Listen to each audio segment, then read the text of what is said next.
social distancing, you say? The future is watching. Welcome to OpCode Virtual Summit.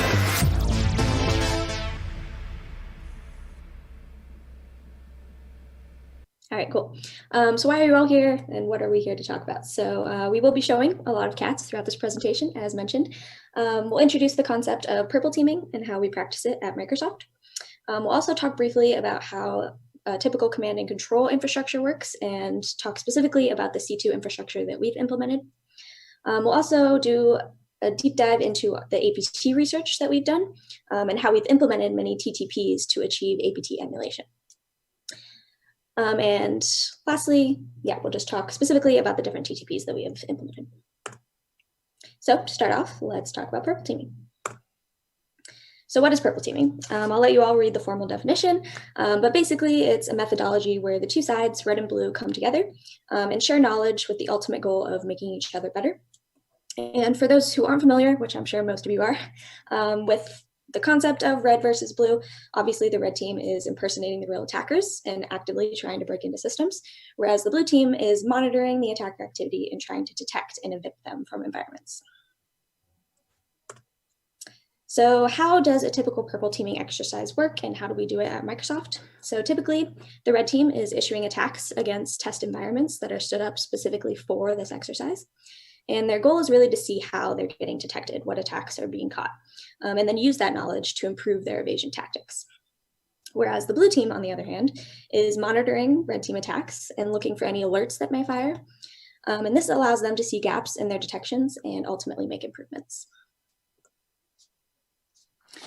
So moving on to our solution.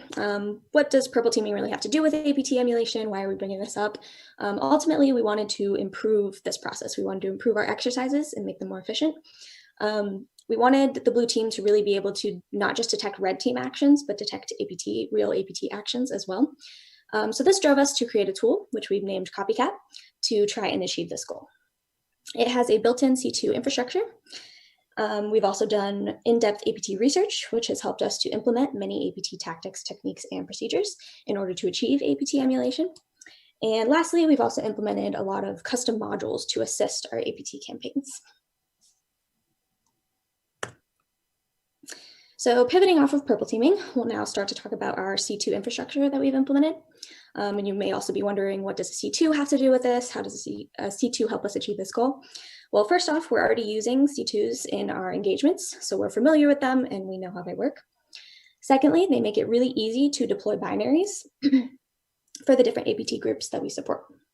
And lastly, a C2 allows us to easily run specific commands that are required for a specific APT profile. And I'll hand it off to Jesse to talk about our C2. Thank you, Katie. And so now let's talk about our C2. In this instance, it stands for both command and control as well as copycat. Next slide, please. First off, let's discuss the high-level infrastructure overview here. On the left-hand side, we have an attacker who's sitting in front of his or her machine, which is noted by that red stack of machines right there. For this talk, we will call that the C2 server. And then from there, the attacker has to have some way to really attack the victim, right? I mean, if you don't have a victim's attack, what's the point of having a C2 server set up? And with most of these C2 frameworks, what ends up happening is the attacker will send off some sort of malicious link, some sort of malicious attachment or email that points to something malicious to the victim, and then eventually the victim does something with that, right? Within our infrastructure here, that is denoted by the first line on the left-hand side. You see that we have the email icon, the paperclip icon, as well as a cloud icon. That really denotes a couple ways that the attacker can send that off. With most C2 infrastructures and C2 frameworks, a lot of times what they call this is like the dropper. Then the dropper drops a payload onto like the victim's machine. Sometimes within this step, you also see certain items, especially people who are familiar with Metasploit, it occasionally has like stagers and things like that. We don't have stagers in Copycat itself, at least not on the basic level. We kept it pretty simple for that. But we do have a dropper to deliver the backdoor. Now, once the victim unknowingly clicks on the malicious link or opens up that malicious attachment, the program runs on the victim's machine. And at this point in time, if you look over to the right-hand side, you see that our attacker is now sitting on top of the victim's machine. At this point in time, the machine is compromised. And for this talk, we'll call compromised machine a zombie, but other Other frameworks might reference this as an implant. Sometimes we may call it a bot, some other things. There are all these different terms out there, but we'll call it a zombie for now. Now, once this machine becomes a zombie, it has to establish some sort of communication channel. And for copycat, what we've done is utilize the reverse TCP. So if you look at the middle cat tracks there, the top cat track is the zombie reaching back out to our C2 server, and the bottom cat track is the C2 server communicating back to the zombie itself. Now, it is called reverse TCP because it's the zombie communicating first to the attacker's machine, and then the two-way communication channel then gets established, and they communicate with each other. And then at that point in time, we can utilize the C2 server to send commands, run our APT campaigns, or drop or upload or download data from the zombie machine. A couple things to note, of course, is that this is just one example of a C2 framework, and in particular, what we've implemented for copycat. Of course, reverse TCP protocol, there are a lot of other ways that the attacker machine can communicate with the zombies. Either you have direct TCP. You could also not even utilize a TCP framework. You use UDP, ICMP, and whatever other protocols you can get communication channels going from there. Next slide. So we've looked at the infrastructure in our last slide, and now we're going to talk a little bit about our tech stack. And keeping with our idea of simplicity and making this easy to implement, we've utilized only Golang with our entire tech stack. And the main reasons for this is, first off, it runs almost everywhere. We write our Golang code, and we can then compile it or cross-compile it to almost any framework or language, excuse me. So this includes the ability to allow it to run on Raspberry Pis, which has proven to be very fruitful, especially if you want to drop Raspberry Pis in random areas. I don't know, for instance, in conference rooms, or plug in random ports, plug it in, and then you have your copycat running, and it reaches back out, which is very, very useful for us. And the second reason why we utilize Golang is because it's simple-ish. The reason why I say that is if you have a little bit of experience with some coding languages, and even if you don't, it's fairly easy to pick up quickly and get working code going. And finally, the third reason why we love Golang is because it's fast. Now, if you looked at our talk description, we did promise that we're going to teach you how to build your own C2, and this is our recipe for copycat. Now, with any good recipe, we have our list of ingredients on the left-hand side, and we have our directions on the right-hand side. For the ingredients, we have three main ingredients. First, you need a TCP listener. Second, you need an infinite loop to accept all the incoming connections. And the third item is, for every connection that does come in, you need to have a handler that can actually handle that client's zombie or implant. Now, in terms of directions, first we want to read the command from standard in or WSS on our C2 server side. Then we want to bake the command a little bit, give it a little bit of love. And what we really mean by that is we want to see if the command is going to be run on a Windows zombie or Linux zombie or whatever other OS is out there. Now, if it's being run on Windows zombie, we want to run the command through cmd.exe. But if it's being run on Linux, then just run it through whatever bash or whatever shell is being running at that time. Now, we also want to check to see if the command is an internal command to copycat itself. Of course, if the command is not or is internal copycat, if we were to send that off to our zombie had no idea what to do with it, it would try to run on the victim machine and say, I have no idea what you're doing, this doesn't work, probably throw an error or something like that. So we do want to make sure we check the command to see if it's internal to the copycat. If it is, runs it on the copycat side. If it's not, then send it off to the victim. Finally, we do send the command to the zombie itself, and then we read the incoming data from our zombie. Now we're going to dive a little bit deeper into the ingredients and code snippets. We all love code snippets. So as we listed before, in terms of our ingredients, we have our TCP listener, we have our infinite loop, and we have our zombie wrangler, which is what we're going to start calling each thread that handles the incoming items. So on the on the right-hand side, the first code snippet is our TCP listener. And what we're doing is we're utilizing Golang's net package to do this. So we're using net.listen to open up the TCP port to start listening. And then afterwards, we want that infinite loop to be running to be constantly open to make sure that as there's zombie connections are coming in, we are accepting those. And so we have our for loop in our second code snippet that's just running a server.accept and just constantly running, just waiting for those zombies to come in. And then finally, we have our zombie wrangler itself. And going back to our previous point about Golang being simplish as well as quick, you'll see that towards the bottom, we have something called a go space handle client. And that Go keyword right there is utilizes what's called Go routine. And this essentially allows our code to be multi-threaded, and it creates threads as items are coming in. So it will create a thread for every handle client, a class, to be able to manage each zombie that does come in. So as you can see, that makes our life a lot easier. Going just gives it to us with a single keyword right there. But those are 3 ingredients right there. And then we'll dive a little bit deeper into our directions. I won't go through the directions verbatim again on the left-hand side, but if you look at our code snippets on the right-hand side. So the top part is us processing the command. So it's reading the command from standard in or WSS, and okay, what is this command? Next up, we're doing the baking it a little bit. So you see that it says, is OS Windows? Let's check if it's a Windows operating system. If it is, let's run it through cmd.exe. And then afterwards, we do a little bit of encoding of the message, and then we then send off the message to our zombie. And then afterwards, we read the incoming data from the zombie, and then we display it back to the C2 server user. Now, next up, Katie's gonna talk a little bit more about our APT research.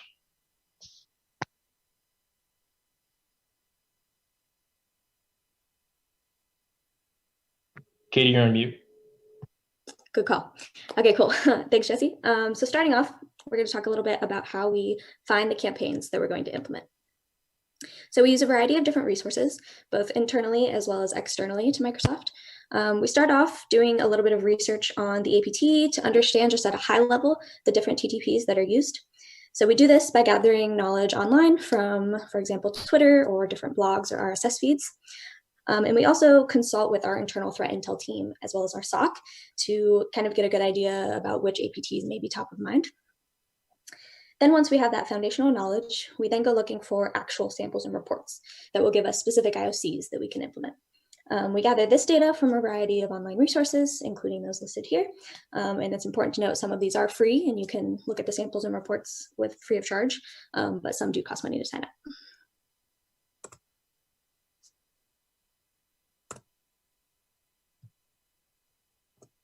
There we go. Wasn't wanting to advance. Okay, cool.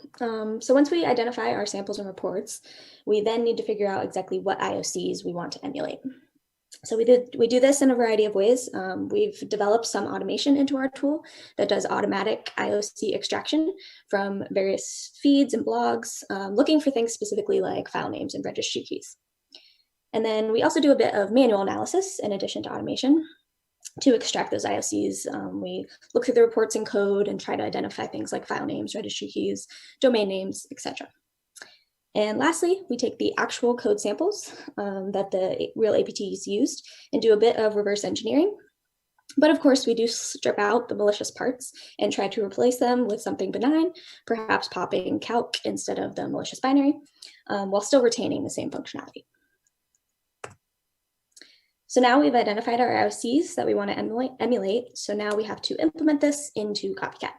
So this diagram gives you a high-level view of what this looks like inside of the tool.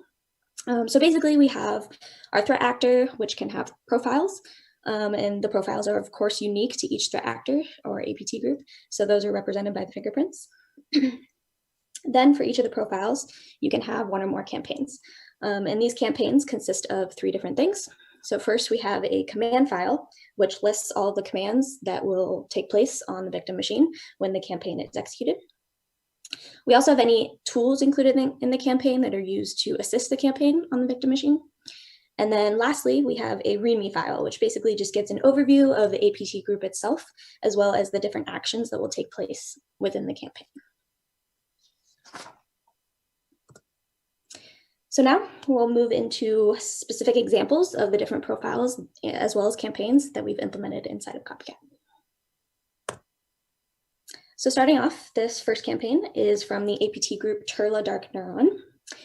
This started out as a spear phishing campaign targeted at the Saudi Arabia government. And we've emulated here their initial entry, which was sending a phishing email with a Word document attached containing a malicious macro. So we have implemented the malicious macro as well as other specific IOCs. So here, one example of a specific IOC is the APT's use of certutil to decode and then execute the malicious executable.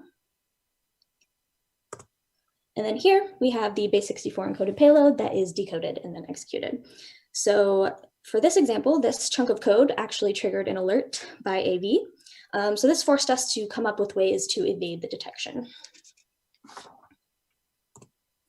One way that we've done this, or a couple ways that we've done this, on the left-hand side, we add some random string variables just to kind of break up the code and break up the bytes in order to change the file hash. So if there's a detection based on the file hash, that will evade that detection. And as you can see, we're big fans of Godzilla. Another thing we did on the right, you'll see we actually break up that base64 encoding. So since that's exactly what triggered the detection, we want to break that up into different string variables and then concatenate them together. Therefore, the detection on the whole chunk of code is no longer valid. So in addition to the malicious macro for this campaign, we've also implemented the payload that is dropped by the macro. So this payload is the first known backdoor for Microsoft Exchange servers. And this APT utilized DLL sideloading to load this backdoor into the address space of the Microsoft Exchange application. So taking a look at the .NET code, as we mentioned, we do strip out the malicious part of these samples that we get, and we're left with the benign, one might say declawed functionality. And here we showed two main IOCs, which are extracting the web helper DLL as well as the task scheduler DLL. And I'll hand it off to Andrei. Thank you. We looked first at the Turla backdoor. Right now we're gonna focus on WinNTI backdoor. Probably some of you know this WinNTI backdoor has been known for, I think, starting on 2013 on the Windows side, but relatively recently was discovered for Linux as well. So what we tried here with the backdoor was to implement the functionality and implement unique functions specific to this backdoor, and of course IOCs. And on the next slide, we're gonna go through, for example, some of the things that are implemented that we've done. So right now, the backdoor has some encrypted API names. And as you can see, because the backdoor is written in C, each time we actually write something, we're gonna keep the same language as the original malware. We've ported those as buffers in C. So all the encrypted names were basically, we copy the bytes and imported them as buffers. Next slide is gonna show, if we go back one, please. Yeah, this one basically shows the function which does the decryption of those API names. And in this case, the malware author named the function X, which exactly how we actually kept the name. And then we reversed, in this example, the decryption function. The decryption is just a basic XOR with FE as a key. And then, basically we ported that to C. And then if we move to the next slide, it's an example, as you can see on the left-hand side. Basically, that's an example of how a profile command file looks like. In this case, this is a simple one. It will just upload our executable, set the executable bit and run it. And this is a simple one. We have more complex one, which will run a series of commands or executables. And then on the right-hand side, you can see it in action. When it runs, it tries to basically decrypt the data, resolve the API names, get the addresses, and so on. And then it's gonna do more stuff specific to the WinNTI backdoor. Now let's go through another profile for another malware related to APT groups. This one is called Canon. What's interesting about this one is it's using email as a C2 channel, basically POP3 and SMTP, to connect, get information, and exfiltrate data. You probably, so as Jesse mentioned earlier, copycat is actually just a basic reverse TCP. However, all the other things like exfiltrating data through email, DNS, or all the other things are based on what different malware are doing, what techniques they're using based on whatever campaign we've analyzed and implemented. So in this case, Canon is using emails as a C2. So that's what we've tried to do. Basically, we implemented the backdoor functionality, and then of course we emulated the POP3 and SMTP comms as long as specific IOCs. Now, if we go to the next slide, as compared to the other one, which was written in C, this one it's in C#, so makes it much easier to analyze and get data, and then afterward emulate it. In this case, this one sets a persistence in the registry, and then if we move to the next slide, we're gonna see the focus for it was that we basically were trying to emulate the email comms. On the left hand side, you can see the POP3 emulation. So what this one does, it keeps so basically the malware has some hard-coded credentials inside, like username and password. So we kept those, and then we implemented our own fake POP3 mailbox, and as well as a fake SMTP. So with the POP3 mailbox, we let the backdoor login, and then what it will do, each backdoor will have will register with a specific let's say ID, and then it's gonna go through the subjects. For example, it will search for commands for that specific machine. So in this case, we changed the subject to just a red team test email. So what the malware does, it goes through the mailbox, sees, okay, is there a message for me? And if it is, okay, I'm gonna get the message, decode it, and then extract whatever commands. And now, assuming, some commands are run, and we're gonna see in the next slide what kind of commands it supports. Let's go back one slide. It's gonna send data through SMTP. This one, again, it was the same thing. And oftentimes we actually try to keep, let's say, the same domains, or basically domain names. But we're gonna change the traffic in such a way, either to redirect through different methods the domain to a machine that we control. Okay, and then on the next slide, we're gonna see, for example, some data that is able to send, basically a lot of OS information data. And then besides that, also it's able to send screenshots, which are saved as bitmaps. And then on the next slide is just an example of basically the emulated declawed malware running.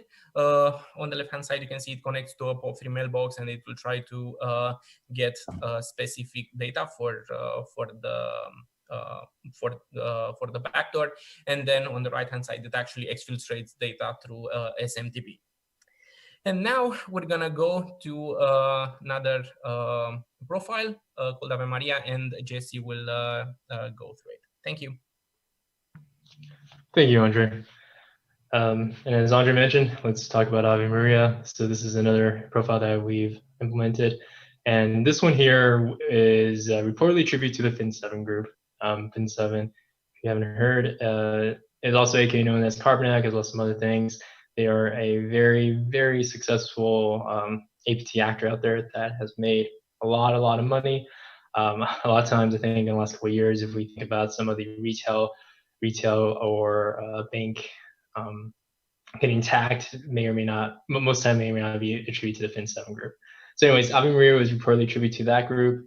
For our goals for Ave Maria, we had two main goals, and the first one was to emulate the UAC bypass functionality that Ave Maria utilizes. And then, of course, the second item is to make sure that we implement specific IOCs. First up, we'll talk about the IOCs themselves. On the left-hand side, we wanted to make sure that we resolve all the different API Windows system calls that Ave Maria makes. So in this instance, you look at our code snippet there, it makes a call out to the RTL get current peb. So we get the process address for that, and we resolve that API.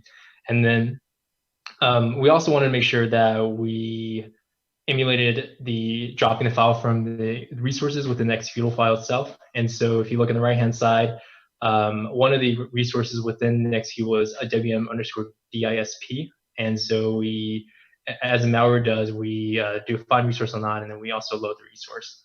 Some of the other resources that it also includes is a wm_dism as well. So we make sure that any resources that are included within Ave Maria malware, we've also done within our declawed version.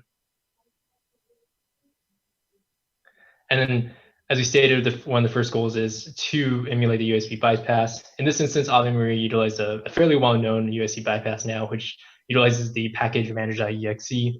And because package manager.exe, when it reads or when it gets an XML file as an input, it calls out to dism.exe. And dism.exe has a known DLL sideloading issue as it tries to load dismcore.dll. And so in this instance, what it's doing is we create our modified code and we name it dismcore.dll. Then we copy it into the Windows System 32 directory. And then for Ave Maria, we've kept the XML file the same. And for this particular malware sample, it was called eloknack.xml. And we also kept the XML, the stuff within the XML the same. So we input the same XML stuff. For this particular USB bypass, it doesn't really matter what's in the XML. You just need some sort of XML file to pass off to package manager to utilize. But after we've created the malicious or created our XML file as well as our modified DLL, copied it over to Windows System 32, then we call package manager.exe, pass to the XML file, calls that to dism. Dism tries to find the dism core.dll, doesn't find it within, or tries to resolve it, looking through its normal paths. And first, it looks within our path of the Windows System 32, sees our modified DLL, loads that, and then executes our code.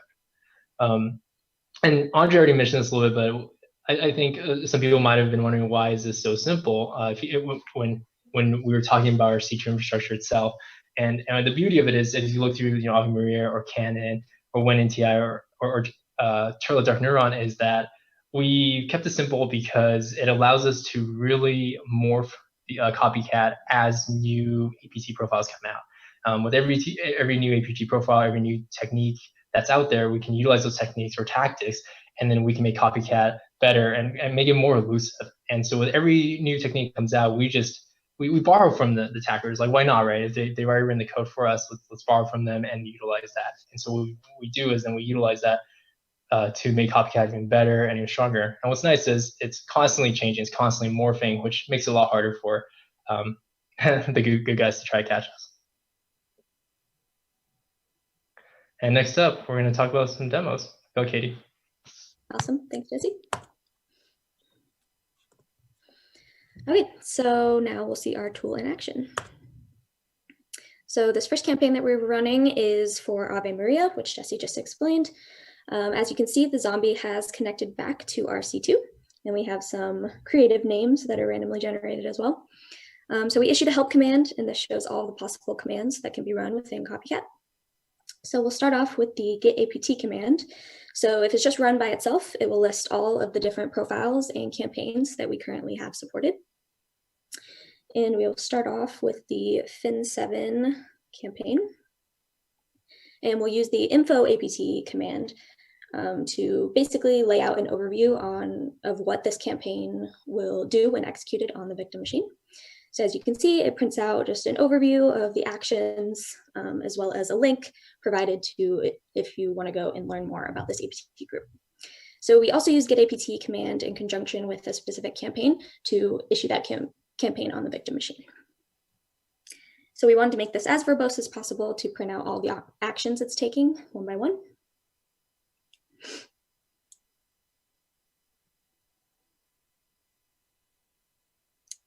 So as you can see, it's uploaded two exes, and then that implantreg.exe is carrying out the actions. So running our malicious payload.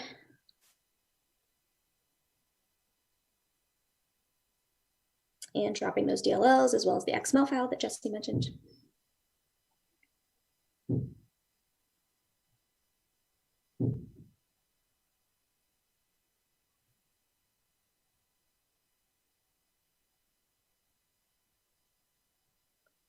And as we mentioned, we strip out the malicious part, and instead of popping a malicious binary, we decided to pop calc. So the campaign has completed, and you can use the exit ZMB command to disconnect from your zombie. And as we can see on the victim machine, all of the files were created and dropped. Cool, so that's our first campaign. Our next demo is for a Linux-based campaign. So the last one was Windows, so this one will be Linux, which is the WinNTI that Andrei explained. So we've issued the get-apt command to identify all the possible profiles and campaigns again, and then we're issuing info APT on the APT 17 profile specifically. So it's a campaign on Linux using the WinNTI backdoor, as we mentioned. We kick that campaign off, and we'll see on the right-hand side when those files get populated.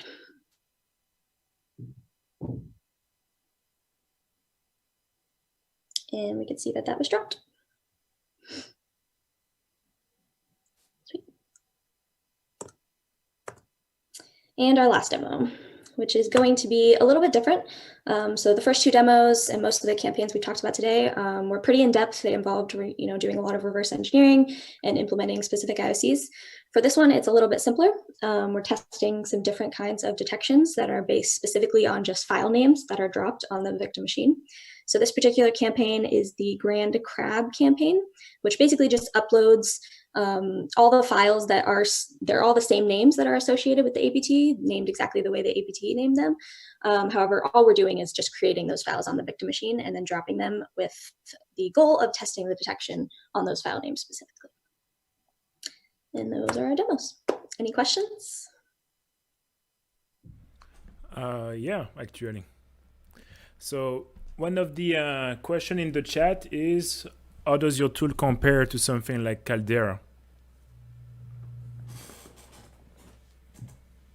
I don't think we've played with Caldera before. However, we played with a few other frameworks, and most of them actually have all the functionality embedded inside the framework. What we tried to change was basically the framework is something basic, just reverse TCP, like Jesse said earlier. All the crazy, really cool functionality is inside the, let's say, profiles, and then they are specific for each campaign. And we're not trying to implement everything generically, but we're trying to be very specific.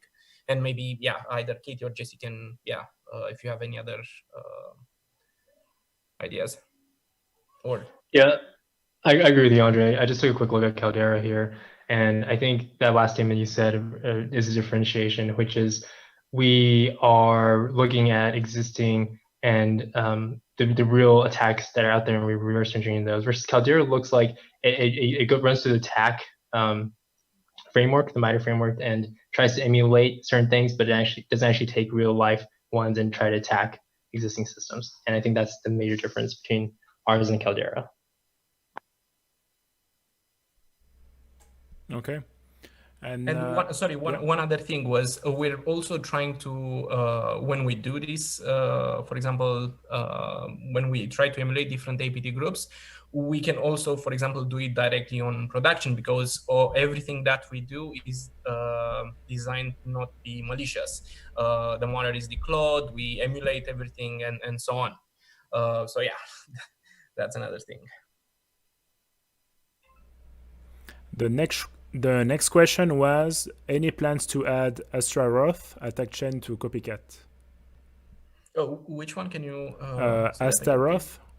Actually, we have it. Implemented, yeah. Oh, cool. Okay. Well, it's like the kind of questions that are good to have, It's like when you already have it. We have a lot of APT groups implemented there. Nice. What about Richard Johnson? Is it an APT group? I saw it in one of the... it's a document name. Yeah, it is. This one. Yeah, it's just a document. Is it based on the reverse engineer, or is it just a random name? So it's straight from the report when we looked up this particular APT group, and then found the report on exactly what they use. Yeah, it's the same name that they used in their campaign. Okay. Next question was, is everything including targets, choosing, and email sending automated? Yes. Oh, pretty cool. The short answer is yes. Nice. Well, the next one is not really a question, it's a comment. It's damn, this is amazing. So I guess it's a good one. Yeah. Thank you. And last question is, will it be open sourced? That's a tough question. We're lucky we're allowed to present even this, I would say. Well, kind of joking, but the thing is that we're trying. So we will try to talk to our management to explain this would be very useful to a lot of people, a lot of companies out there. To see, okay, what's exactly their state? Can they protect against this adversary or another adversary, or basically all the adversaries for their industry, and so on. And we know this would be very beneficial. So yeah, that's something we're gonna definitely try. What do you guys think, Katie, Jesse? Perfect response, Andrei. Thank you. Yep, sounds good. Cool. Well, the last comment in the chat is sweet. This was a great presentation. Thanks, guys. Looking forward to the slides. Cool. Well, thank you all for that presentation. I'm glad you managed to get the authorization to speak then. Yeah, thanks. And yeah, same thing. Looking forward to the slides. I will send you an email after on where to push them on the GitHub. But yeah, hopefully, like you will get authorization also for the tool. It looks pretty interesting. Thank you very much. That's good. Thank Awesome. you. Well, thanks. Thanks, everybody. Stay safe.